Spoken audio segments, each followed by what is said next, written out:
Hello, everyone. Welcome to Backyard Musing, broadcasting live from our living room and our car.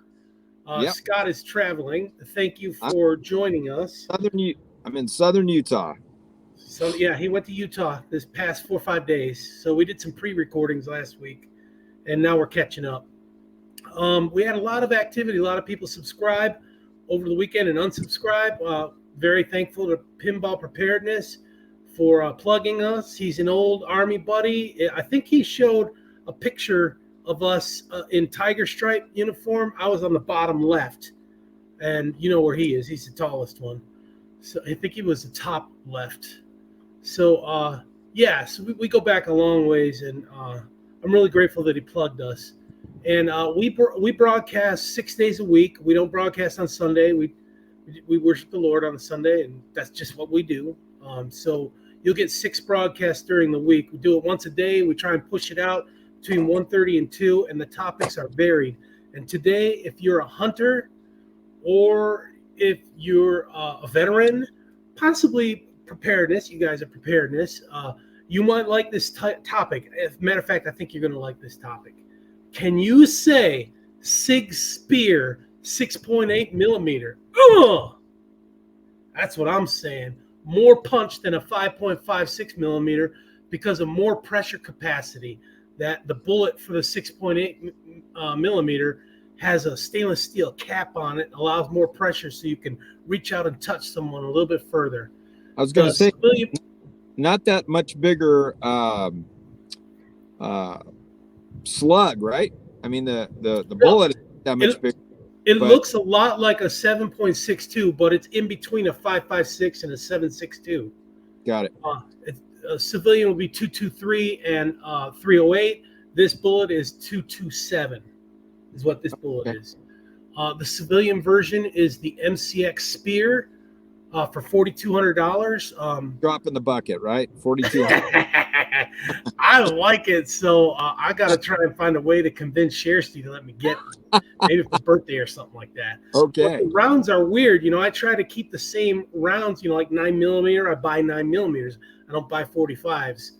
So the Army is adopting this. It's the XM/XM7 6.8 millimeter, 51 millimeter tall rifle. Same length as a 7.62. So there's more powder in it, more punch. That'll replace the M16 and the M4. I have a brother-in-law who tries to. He has a handgun and a long gun with the same caliber, so he could just keep one. I mean, he has several guns that are of that like a 45 and a 45. Yeah, so I think that's kind of cool. Saves that way you're not carrying all these rounds with you if you need to bug out right. somewhere. All the different sizes. I mean, I've got different weapons they're nice for play, but the bug out weapons are the pistol and the rifle. Yeah. So SIG also makes the squad automatic weapon. It's the XM250. It will replace the M249, and it's also 6.8 millimeter. Backyard Musings was able to witness a demonstration of this weapon, and I got excited. Let me tell you. The weapon can have a suppressor or it can't have a suppressor. Either one, it's an option. However, a bayonet cannot be used with the suppressor. Not sure if the bayonet can be used without it, because I didn't see any link at the bottom where the bayonet where it clicks in. It was a build very similar to an AR platform. Had an upper receiver, a lower receiver, a trigger, and a magazine well. You'd have to look very closely at it to say, what's going on here? It's just like an AR. It has a thicker barrel than an AR system, which means more weight. But that means it can last longer. You can get 10 to 12,000 shots out of that barrel before you replace it. And you could probably get more. There's a margin of safety there. Obviously, these rounds, these 6.8, are heavier than a 5.56, so less amount of rounds you're carrying. The standard magazine size is 20 rounds. The 25 rounds would impede the body armor, your battle rattle. That 25er would stick up a little bit too far, so they go with the 20 because they put other stuff right here. Unless you're in California, right? What? Unless you live in California. Yeah. Well, a 20 is okay in California. 20 round mag is okay. Oh, I thought 10. Or is it Max. 10? Yeah, I it think it's, might be at a 10 round mag is in California. yeah. If you're in California, you know what I'm talking about. The bad guys have the advantage here. So Yeah. The trade-off is more punch between the weight. The trade-off for the weight is more punch. And I'll get into that a little bit later. The QD sling points are about mid handguard. If you see the handguard right, there's a circle in there. It's about mid. And the rear QD is just behind the handguard. Hey, the handguard. So it's kind of a smaller. If M16, it's a lot longer, or an M4.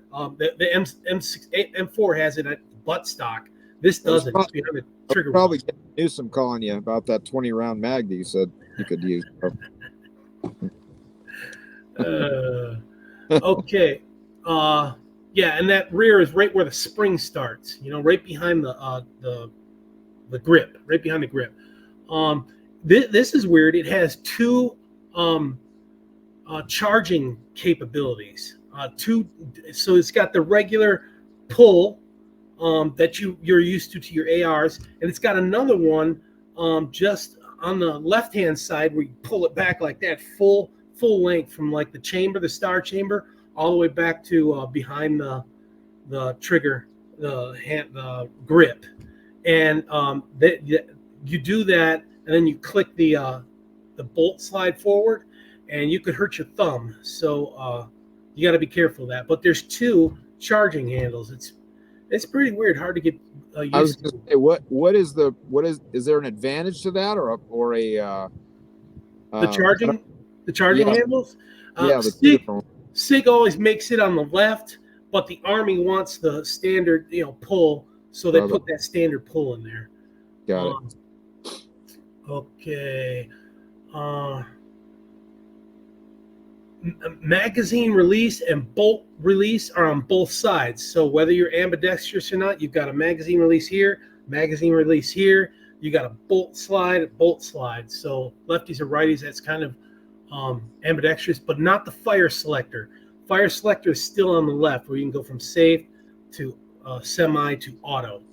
That's on the left-hand side. What are the damages on that? What do you mean?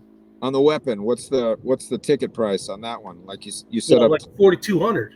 Oh, is it? I said that's the civilian version. But the government will probably get it cheaper. Probably if they buy in bulk, they might get it for 2,000 each. Yeah, or pay more since it's our money.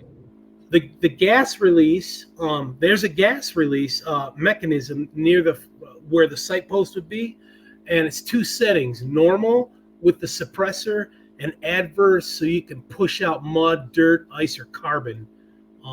If it starts to get gummed up, that gas will turn it to adverse, and boom, it pops all the gunk out in the front there. The rounds are designed to pierce body armor. The weapon system is ideal for mountainous terrain, because mountainous terrain, like in Afghanistan, when I was there, long distances, the gunfights are long distances, mortars coming in. So for prolonged contact, this is really nice. The M4 system is much better suited for city fights, suppressing, maneuvering, than killing. The maximum effective range for the Sig Spear is 600 meters.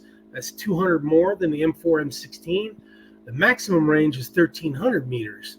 Will other services update their arsenal? Because across NATO, so we're hoping the Marines and the Navy and the Air Force picks this up too. I think they will. Department of Defense will follow suit.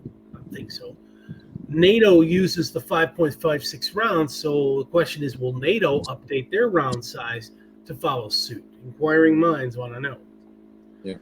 So that's the rifle system, and we're going to quickly go in. I know we're at 9 minutes, but we're going to go into another invention, technology. We're going to talk about the DNSYS X1 Exoskeleton. They call it the DNSYS X1, which should appeal to hunters watching this channel. It's the world's lightest smart power exoskeleton for outdoor adventure.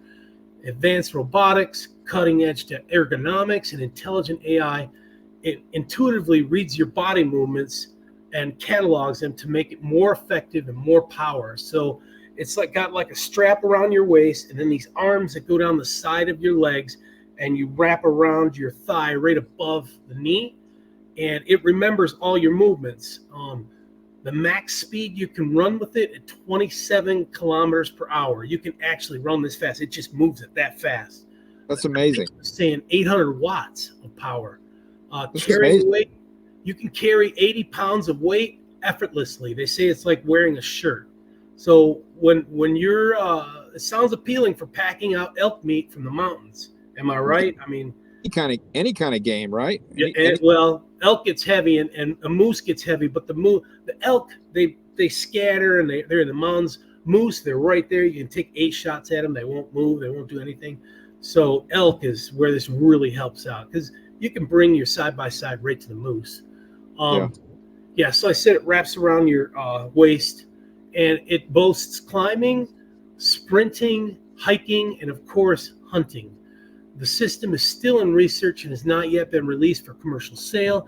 DNSYS allows you to support them at a 50% discount with no guarantee of getting the system. That's what's kind of weird here. Wow. If they get enough donors, initial donors, to raise that money, then they'll send out the system to you for that amount that you give them. They'll produce the retails for $1,200, but they take that 50% discount for you if you invest now. I think Pinball should definitely test this exoskeleton out and give me one for free. So are you saying that this 50% deal, you got to send them money ahead of time, almost like a deposit? Yeah, it's like the Tesla. You order it and send in money, but it's 50% of the cost of the Exo. Yeah, so it's almost like you're investing in the company. Almost. You don't get stocks or anything like that. Right. Yeah. So it's kind of weird. So go to the website www.DNSYS.ai and check it out. Also, several testing organizations have tried the exoskeleton with very positive reviews. It's been compared to a, quote, silly futuristic tech we can't believe is already here, right? And I need it just to carry all this girth around. That's what I need it for. Before you even lug out some game, huh? Right. But when this comes out, I'm gonna try it. I'm definitely gonna try it. Well, I could see where this would be an advantage for somebody also, like you say, and I'm not saying you personally, but in people that are maybe older, kind of like when they came out with that track chair that gave people advantages that weren't able to go and hunt and fish, gave them an opportunity to do that. This might be able to do that as well, even at a higher standard. Or get around. I take Sister Berg to church, right? And she goes really slow with the walking thing. Maybe if you put that around her, that would help her, move around faster, maybe without the walker. Yeah, this could be for people, maybe not just hunters, but people who are just getting around. In the military too. I mean, if you're prior special forces, you got to hump 100-pound ruck for 12, 15 miles. It'd make it almost effortless to do this. But then again, you're in the field. You're not going to be able to charge the batteries because you need electricity. So there's a trade-off there. Yeah. So maybe they might come up with a solar system where you could do that, charge them. Maybe, but then you got to hump those around. Those are pretty heavy. Yeah. So thanks for joining us. We're going to have different topics. We appreciate you joining us. If you like it, subscribe, tell your friends, tell your family, tell your enemies. We take all comments, and we love all comments, bad or good. Yeah, and I actually checked out your friend's website or his podcast, the Pinball Preparedness. Yeah. And I'm not really a prepper, but I'm gonna check out some of that stuff. It looked pretty interesting, and he's got good information. He's a green thumb too. He's a gardener. His parents were gardeners. Hope I didn't give too much information away about him, but yeah, he's an expert gardener. Yeah. Cool. All right, folks. Thanks for joining us. All right. Take care. We'll see you tomorrow. Talk to you tomorrow. Thank you.